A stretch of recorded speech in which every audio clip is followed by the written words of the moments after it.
Hello and welcome to Mercy Connections WSBP TV. I'm Gwen Picallo, Director of the Women's Small Business Program and your host. We're excited today to be telling you about Startup, which is our 15-week comprehensive business planning course, and we'll be interviewing one of our special alum, Laura Richards of Bunjamin's Hopcorn.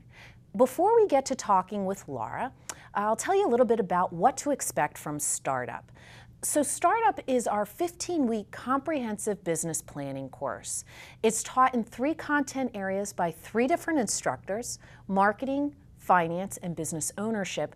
And it's taught by seasoned entrepreneurs who are also trained in education and have been successful in the entrepreneurial sphere.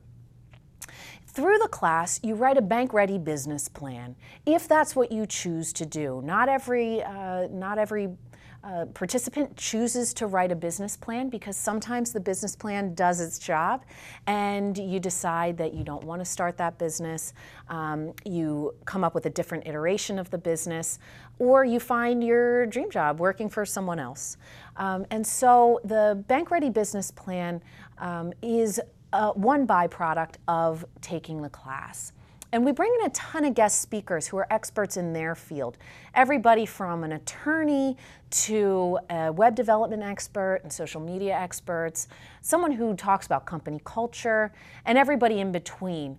Here's some quick facts about the Startup program. In the program, you'll also meet with a final team of reviewers who are outside plan reviewers to get another set of eyes on that plan. You'll have an opportunity to talk with a lender and to see what those conversations look like before it's game time.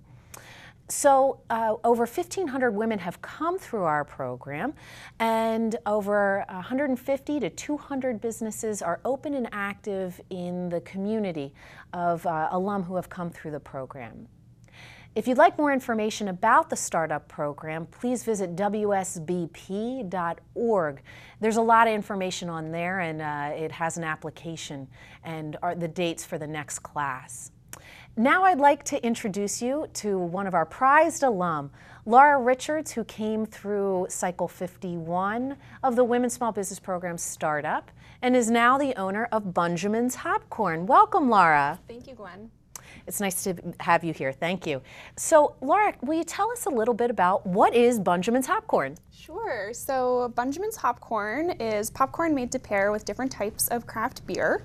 There are 4 different flavors, and each different flavor has a different craft beer type that it's suggested to be paired with. Oh, that sounds terrific. So, Laura, we have Laura's temptations here of the popcorn, and we'll get to that later, but I'd like to hear a little bit more about how you even got into starting Bunjamin's Hopcorn. How did you come up with this idea? Sure. So I had been experimenting with making my own popcorn because I have a nut allergy, which meant that I couldn't eat this popcorn from my hometown that I loved. So I started making my own, and every now and then would be having a beer in the kitchen while I was experimenting, and thought that they tasted pretty good together. So I wanted to see where the idea could go. And living in Burlington and living in Vermont, you're exposed to a lot of craft beer all the time. But I had no business background, so I started kind of talking around to some people, and a coworker of mine recommended the Women's Small Business Program, so I decided to apply. Oh, terrific. Well, we're glad that you did because we're so proud of you. So, Laura, what was your experience like in the Women's Small Business Program? It was great. It really brought what I thought were some pretty lofty ideas into something that all of a sudden seemed like something that could be realized. And as somebody having no business background at all, I really wasn't sure even how to tell whether this was something that was feasible. So it helped me narrow down what I would need to focus on and really where to start at all. And it made things that were very challenging just seem like things that I now knew where and how to ask help to figure out. Where to go. Yes, oh, exactly. That's wonderful.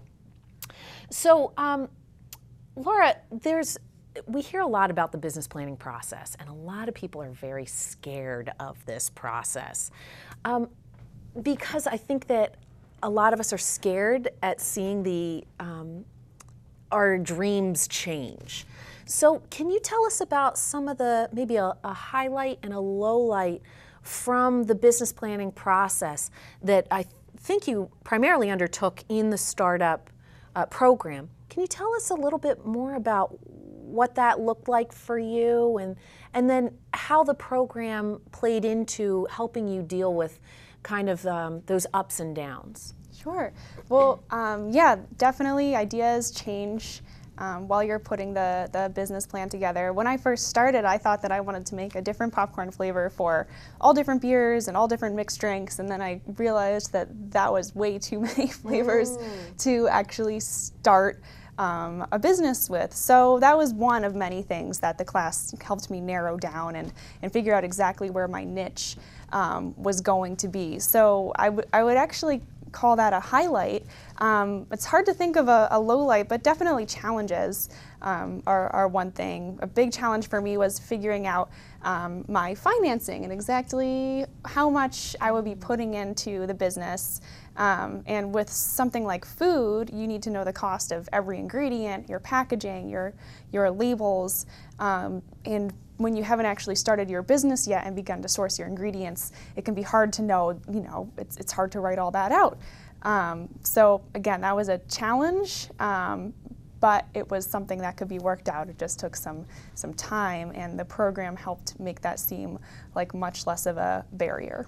Oh, terrific. Yeah. Well, I'm glad to hear that it was helpful for sure. And I think that one of the things that happens for a lot of people developing their business is that they're not necessarily prepared to narrow down and start at a kind of a minimum viable product. The lean startup movement talks a lot about that, and then develop into a larger business. So speaking of developing into a larger business, I know that at the end of the cycle, I remember at the end of the cycle, you had a crazy time of pulling together your business and maintaining another life and finishing the class and et cetera, et cetera. So can you tell us kind of about that last week of the startup program? Sure.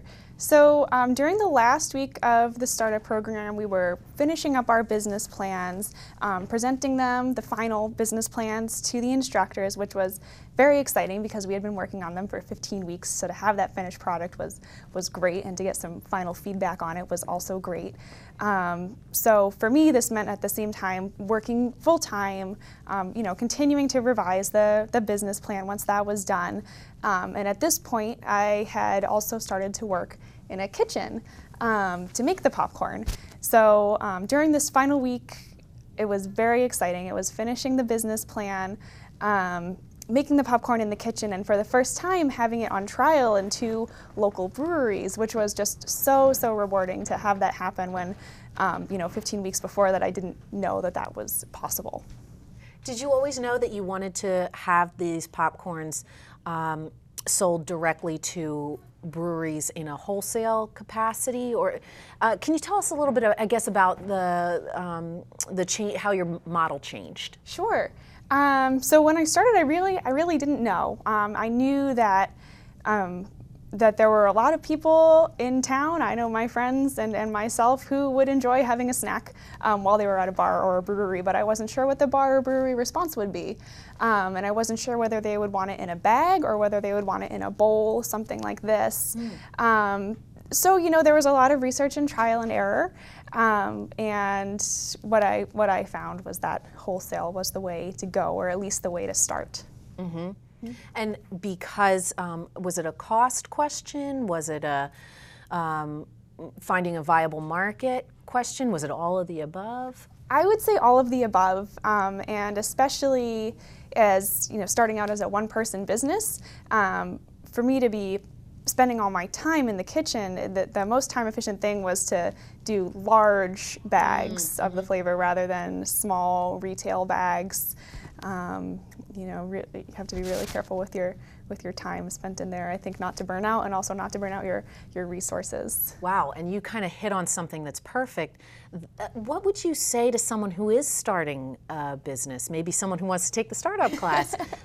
What would you say to them to help avoid that kind of work-life crisis? Sure. Well, first of all, I would definitely say to go for it, but to remember that taking care of yourself is definitely really important, and how are you going to be able to achieve what you really want to achieve if you're not happy and well rested, or at least as well rested as you can be on your way to getting there. And there are ways to work that out, and sometimes that means asking for some help from friends and family, and maybe a little bit of extra support, but it's definitely worth all of the extra work. Oh, that's great. Okay, so speaking of worth all the extra work, tell us what Bunjamin's Hopcorn looks like. What are you up to now? What's it looked like since you graduated from the class? Do you still use anything you used in the class? Tell us what you're up to. Yeah, so absolutely still using a lot of what I learned in the class. Bunjamin's Hopcorn right now is served in 2 bars in Vermont. Terrific! Which has been very exciting, thanks. Just to see it out there is great. And I'm in the process of slowly reaching out to other places and seeing what other bars or breweries are interested. And specifically, speaking of using something that we learned in the class, something that was a lot of fun that we learned in the class was how to do your elevator pitch and sell your business or product idea to your target market. And I had an opportunity to do that at a local food business pitch competition this past weekend. Terrific. And it was so exciting to know that it was something we had gone over in class. I could go back to my notes, you know, fine-tune it to the people that I was pitching to. But it was really rewarding to be able to use that in real life. Oh, that's wonderful. Congratulations. Thank you. So, Laura, I can no longer ignore these temptations here. So, let's try some. Is that okay? Of course. So, can you kind of walk us through what kind of popcorns you have here? Sure. So we have the 4 flavors here. This is campfire smoke pepper, which uses brown sugar and a couple different types of chili pepper, and that's made to pair with IPAs. Cheddar and summer sausage is the second flavor, which has Cabot cheddar cheese and the spices that would go into a summer sausage, and that is to pair with stouts and porters. And these are all gluten-free. They are. Yep, they're all gluten-free. It's GMO corn, or non-GMO corn. Oh, terrific. That's wonderful. Yep. And Vermont ingredients are used when possible. So again, it's Cabot cheddar cheese and the cheddar and summer sausage. Sugar on Snow, the next flavor, uses maple syrup from a farm in Stowe, Vermont. And that's to pair with Goza beers or Saison. And the final flavor, Vermont apple pie, Oh my goodness. uses apples grown in Vermont orchards that are sliced and baked, as well as caramel and an apple pie spice blend. And that is to pair with ales. Oh my goodness, this is wonderful. Thank So you. where can someone get your popcorn? So right now, they would need to get it from a bar or a brewery that carries it, and that's the Growler Garage in South Burlington, as well as 14th Star Brewery in St. Albans. And again, I'm in the process of slowly reaching out to other places, so hopefully we'll be seeing some more places on that list in the near future. Excellent. So we'll make sure that our participants and our audience today demand it from their local bar or brewery. That would be great. This is phenomenal. So do you have any parting words, any words of wisdom? I guess I would say that if you are somebody who's thinking about starting a business and you're feeling very passionate about it, but you're just not sure where to start, that the Women's Small Business Program is a really, truly fantastic resource. I talk people's ears off about it all the time, and it's just a great way to take those next steps in whatever you want to do. Excellent. Thank you so much, Laura. Thank you so much for joining us today. If someone wants to find out more about your story, they can visit your website, bunjaminsvt.com.